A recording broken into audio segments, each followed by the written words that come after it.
My friends, nobody in history managed to break through the industrial area of the Donbas head on. That was until this summer. That was the situation in my last video 1 month ago, right after the Russian breakthrough near Pokrovsk along the railway line. And this is the situation now. The only word I can think of to describe all this is a debacle. The worst is that many of these villages were captured intact. The Russians advanced 7 kilometers in this direction, 10 kilometers to the south. Put simply, all the Ukrainian defensive lines are getting rolled over one after the other. Leave me alone!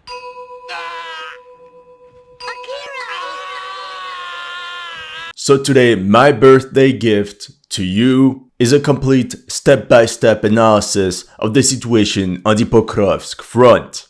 On the 29th of August, pro-Ukrainian Telegram channel Deep State UA wrote, "For a long time, the situation in Donbass was quite appropriately characterized as difficult, but controlled. However, now it is out of control. Currently, it seems that our front in Donbass has collapsed.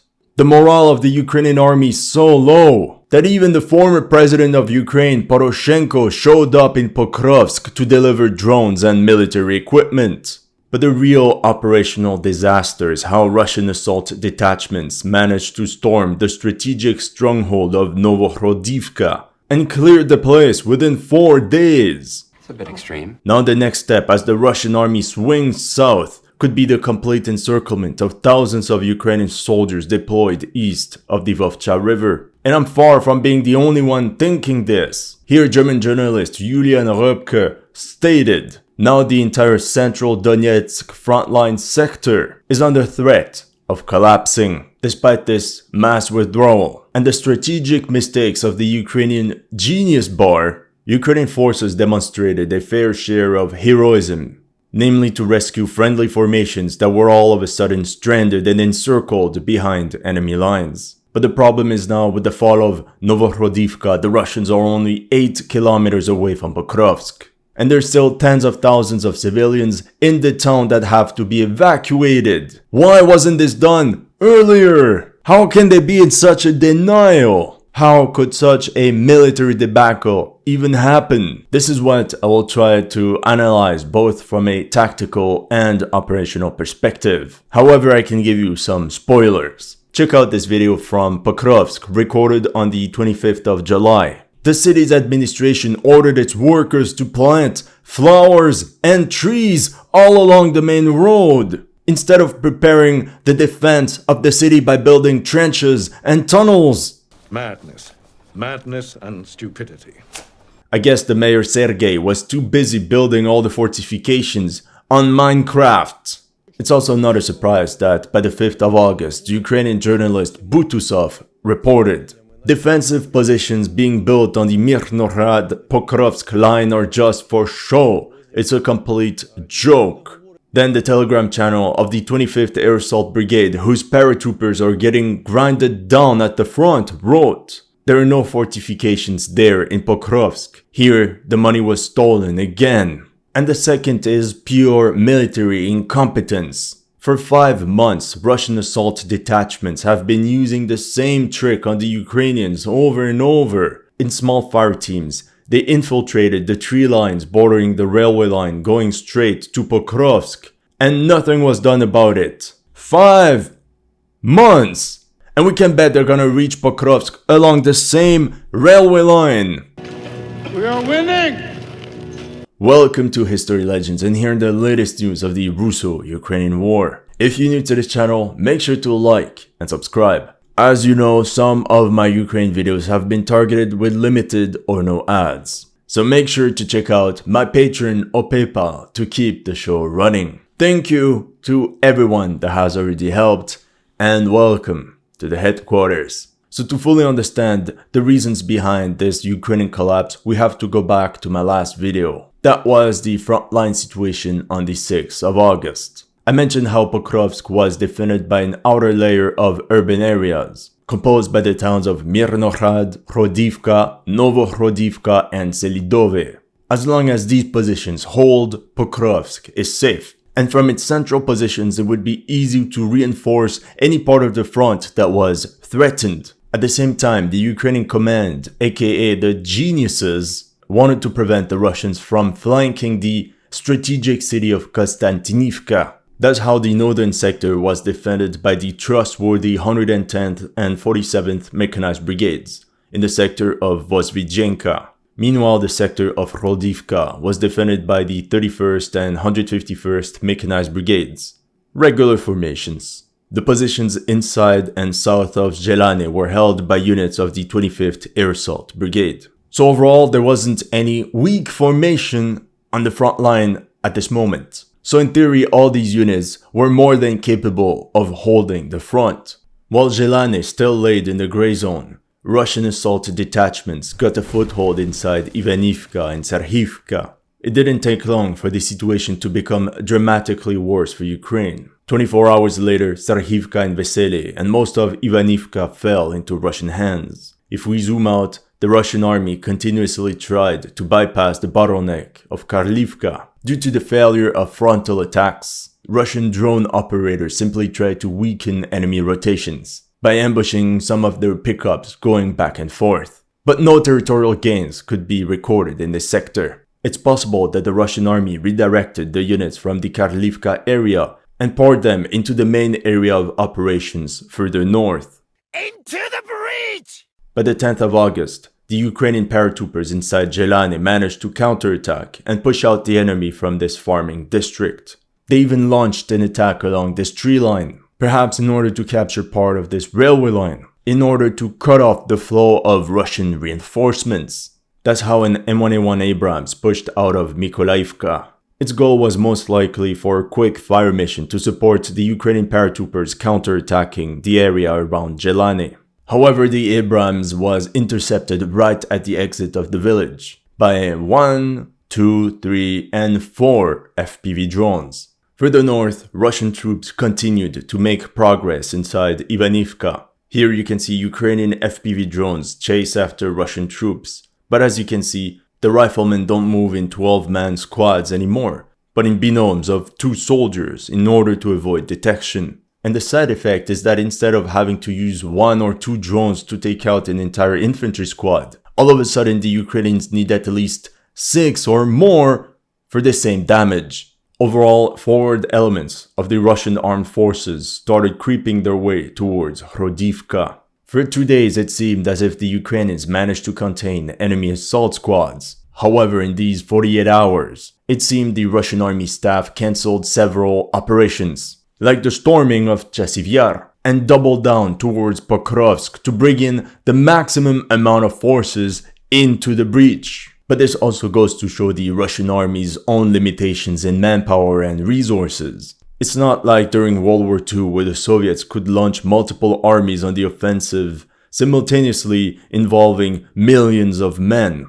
On the 13th of August, the Russians took full control over Ivanivka. On the eastern side of the village, Russian assault detachments advanced 2.5 kilometers and captured the hamlets of Lysychne and Sviridonivka along this swampy stream. Like everywhere else, it was small fire teams of Russian riflemen that advanced from one set of ruins to another. At this point, from a tactical perspective, we can believe the Ukrainians preferred to set up new positions behind this body of water in order to bottleneck further Russian attacks. Russian forces also pushed 3 kilometers northwards and 2 kilometers to the west towards Hrodivka. Simultaneously, a second grouping could push northwards via Serhivka, Vesely, and Ivanivka in order to storm Hrodivka from all directions. Meanwhile, around Novohrodivka Persha, a Ukrainian battalion was at risk of being encircled. Their only hope was to withdraw in good order across this 2-kilometer gap. If the Russians got there first, it was GG well played for them. This is how the Russians brought in all their reserves from the rear to finish off this Ukrainian battalion. Like the Ukrainian drone operators of the Rota Pozbytke that successfully destroyed a Russian tank preparing to storm Ukrainian positions. In the end, the Ukraine command prevented this Ukrainian battalion from being encircled, for now. Right at the moment where there was this sign of hope for the Ukrainian army. On the 14th of August, Zelane was finally abandoned by the Ukrainian paratroopers and without being able to rest, it was the fallback line of Zhurevka, Orlivka, Mykolaiivka that started to feel the heat. By the end of the day, Orlivka and Zhurevka were gone. With this drone footage, we can see that these positions were supposed to be covered by the 25th Air Assault Brigade. So it's not a surprise considering they have to hold a 14-kilometer front, with no units behind them to back them up, with one stronghold falling after another. Mykola Voroshnov, a drone operator of the 3rd Mechanized Battalion of the 72nd Brigade, reported, "The enemy is less than 6 kilometers from Selydove. I saw it from my own eyes. It is extremely difficult to defend the city for a long time and effectively due to the complexity of the landscape. Essentially, it's all flat, open terrain. There's no major forest, river, or mountain that could halt the enemy. And the fall of Selydove would be catastrophic, as it would bring the Russians right behind Kurakhivka. More on that at the end of the video."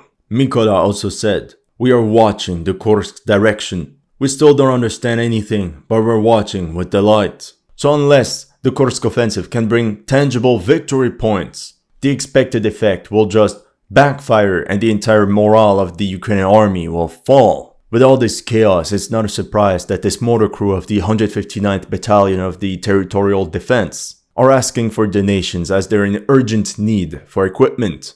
By the 15th of August, the first Russian elements got a foothold inside Novohrodivka, but Ukrainian resistance was stiff. The drone operators of the 151st Mechanized Brigade tried their best to stem the flow of enemy assault groups. They're also using these Mattress 600 commercial drones that can carry up to 33 pounds of explosives. Here you can see some of the Ukrainian artillerymen of the 151st Mechanized Brigade. Now for the Russian command, the next tactical objective was to clear this Zhurevka-Orlivka-Mykolaiivka line in order to open the gate for the general assault on Novohrodivka. In my opinion, the Russian army finally understood that it would be much costlier in manpower to slow down the offensive and have the Ukrainians regroup with their artillery being able to pinpoint the exact location of the attack formations. So very similar to Soviet deep battle doctrine, whose objective was designed to shatter the enemy's defense in depth by coordinating assaults across the entire operational front. It ensured that the defenders would be overwhelmed at multiple points, leaving them unable to reorganize or stabilize their positions. In other words, the Russians were essentially hugging the bear. The next day, the Russians expanded their bridgehead inside Hrodivka and stormed the settlement of Mykolaiivka. The capture was claimed by the storm detachment of the Black Hussars of the 15th Guards Motorized Rifle Brigade. We can see how the Ukrainians essentially traded space for time, as small units of Russian riflemen seized the buildings inside the village almost intact. Some other soldiers cleared the remaining trenches, while this entire infantry squad was walking through entrenchments to go inside an underground position. We can clearly see how these Ukrainian trenches were built last minute. Everything is exposed, out in the open, with barely any dugouts or camouflaged firing positions. Blyet, this is what happens when you ask your drunk and unemployed cousin Yuri to do construction work for you. Honestly, at this rate, the Black Hussars that are flying from one victory to another will soon reach their historical base of Alexandria in Kirovohrad Oblast. By the 17th of August, with the fall of Mykolaiivka and fighting inside Novozhelany, it was officially the end. The writing was on the wall for this Ukrainian battalion south of Novoselivka-Persha. There was little they could do against countless Russian assault squads that infiltrated all the forested areas and bypassed one stronghold after another. Historians will tell us the details eventually, but I'm certain that the units of the Ukrainian 25th Air Assault Brigade sacrificed themselves along this line to allow their comrades and brothers to escape from this cauldron. Unfortunately for Ukraine, these paratroopers were not the only ones having to resort to such dramatic operations. Although the 47th Mechanized Brigade is holding the line north of Hrodivka, one of their units volunteered to save a group of stranded Ukrainian soldiers somewhere in this sector. As you can see in this video, an M282 Bradley rushed to the rescue of these 4 Ukrainian soldiers that were hiding inside a dugout. The evacuation was carried right under the nose of a Russian infantry unit. In the end, it was a success, and I'm sure these guys will be forever grateful to this crew that saved them. The paratroopers held the line for 48 hours, suffering heavy casualties, until all their comrades located east of the Vovcha River managed to withdraw. It's also important to notice that although the morale of the Ukrainian army is low, we're also not witnessing any mass surrenders of Ukrainian soldiers. Despite this act of heroism, enemy forces ended up clearing Zhuravka on their left flank. The Russian army now had multiple attack vectors threatening the strategic town of Hrodivka. What's unbelievable for me is how the Russians are using the same old silly tricks as in April during the Ocheretine breakthrough, where they just progress along the railway line, all the while being covered by the tree lines on both sides. Well, that's how on the 20th of August, Russian forces reached the outskirts of Novohrodivka. Want to take a guess as to how they did that? Bingo! Along the railway line. On a tactical level, from their new positions, we can expect a first grouping to push towards Novohrodivka, where they will have to break through the line of villages of Zhuravka, Orlivka, and Mykolaivka. During this mop-up operations, the Russians cleared this forested area south of Hrodivka. But now look at the tactical situation. Russian troops controlled this 2.8 kilometer tree line, from where they could penetrate the town from 5 different directions. Lucky girl. It seems that by the 21st of August, the 25th Air Assault Brigade all but simply collapsed as they withdrew from all their combat positions along a 9-kilometer front and ordered all their platoons and companies to retreat 1,500 meters. The walls are destroyed! The Russian command quickly seized the opportunity. Russian assault detachments quickly advanced and took up position in the abandoned settlements. That's how the white-blue-red flag was raised on the villages of Novozelane, Zavitne, and Komishivka. More and more Russian APCs were brought forward at all speed in order to bring supplies and replacements for assault detachments in order to carry on the offensive. In response, the geniuses inside Ukraine's HQ immediately dispatched the ideologically motivated 15th Karadah Brigade, whose slogan is "Raise the flag over Crimea." That's how they replaced the battered 25th Air Assault Brigade. But the problem was the same, since they essentially had to hold a 13-kilometer front. Nonetheless, one of their units of drone operators managed to halt a Russian push towards Novohrodivka, right at the exit of the village of Orlivka. The next 48 hours between the 21st and 23rd of August, we witnessed intense combat operations all along the battlefield, mostly positional fighting, but with Russian forces continuously inching their way forward. That's how they got a foothold inside Novohrodivka. We know this because of the following footage of Russian troops storming this large high-rise building. Meanwhile, they also captured the village of Pichche. As you can see in this video, the trenches around the village were quickly built by hand and shovel. There was no machinery involved. Due to the urgency and the lack of planning, it was often straight lines instead of zigzags that were built. Overall, these lines could hardly support each other, and even less provide a 360-degree defense of the perimeter. So that explains the rapid Russian progression. The moment some Russian spearheads simply bypassed these trenches, it was over. Not only Ukrainian soldiers were getting overwhelmed in Novohrodivka, but the tactical situation soon worsened when the Russians took control of this position located in between Novohrodivka and Selydove. From there, they could either flank Novohrodivka or charge for a touchdown in Selydove.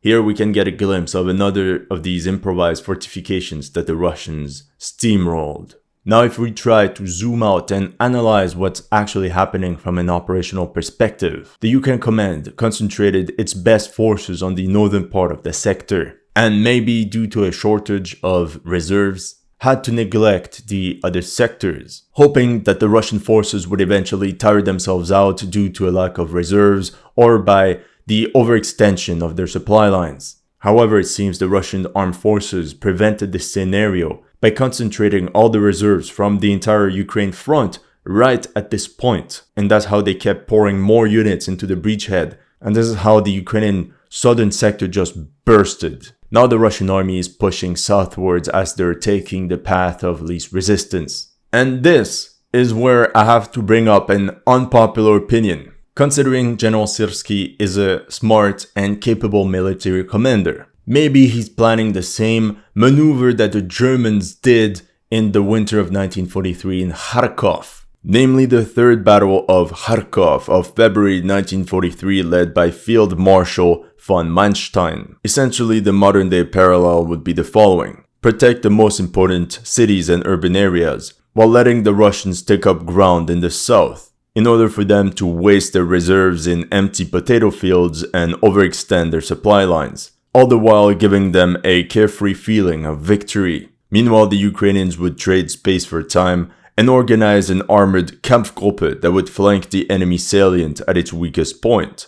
For example, aim for the logistics hub of Ocheretine, thus forcing the Russian army to retreat and abandon all their latest territorial gains or face encirclement. Now back to reality. Due to the crumbling Ukrainian front, the Russians just tried a bold maneuver. From Selydove, they stormed Karlivka. If this attack was successful, it would cut off the rears of this entire Ukraine grouping, and once again force the Ukrainians to resort to dramatic events to get out of this cauldron. However, nothing went according to the plan. 900 meters inside the village, Ukrainian drone swarms ambushed and annihilated the Russian armored column. To prevent the fall of Pokrovsk, Ukrainian reinforcements were urgently transferred all around the city. Among them was this Protestant chaplain called Viktor Shpot, father of 3 daughters, serving God for 22 years. He's been at war since 2014, fought in the Battle of Avdiivka, and is soon going to turn 60. Just like the others, he spent 3.5 years inside the trenches, and the stronghold he stayed at was unironically located between 2 positions called Heaven and Earth.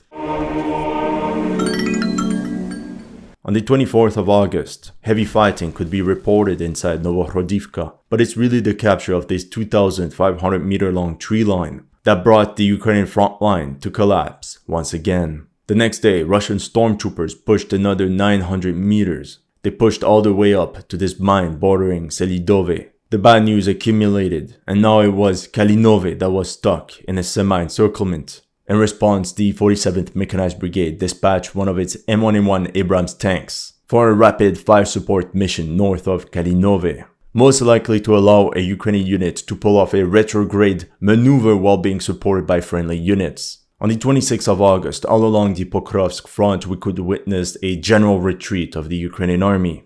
Let's analyze this from east to west. The Russians finally captured this peninsula north of Karlivka.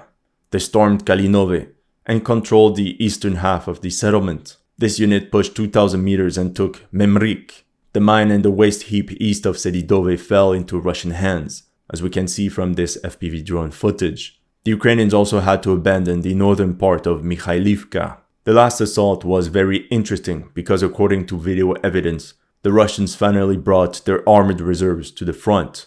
Maybe it's because the spearhead elements of the Russian army were all of a sudden out of range of artillery support. At last, the entire northern portion of Novohrodivka was stormed by Russian assault detachments, as well as this 2,000 meter long tree line. At this point, the only positive news for Ukraine is how, against the odds, the northern sector in Hrodivka were still holding. By the 27th of August, Novohrodivka officially fell into Russian hands. This meant that the Russian army could now transform this large urban area into a forward operating base and logistics center to carry on the entire offensive. This was not the only disaster of the day for Ukraine, since the settlements of Memrik and Kalinove were eventually abandoned by its defenders. Here you can even see men of the 114th Motor Rifle Brigade, Vostok of the DPR, ceremoniously raising their banner on top of Kalinove. Also notice the lack of artillery craters or any signs of destruction in and around the village, meaning the Ukrainians probably fled or withdrew without a fight. The next day, the Russians captured the waste heap north of Novohrodivka. Here's a bird's eye view of the position, with the Russian flag placed in celebration for this victory. In this momentum, they also captured half of Mikhailivka. Fighting also erupted near the settlement of Krasny Yar, but Ukrainian artillery stopped Russian infantry using cluster munition strikes. Between the 29th and the 30th of August, Russian progression significantly slowed down. Only an 800-meter push could be reported in Mikhailivka. A great success! As we've seen during this operation, such 24-hour to 48-hour pauses are not uncommon, as this allows the Russian command to bring forward their artillery units and fix all logistics problems. but it could also be a sign of fatigue among the ranks of the Russian army. Similarly, Deep State UA reported, the only reason the Russians do not break through deeply is because their troops are as exhausted as ours.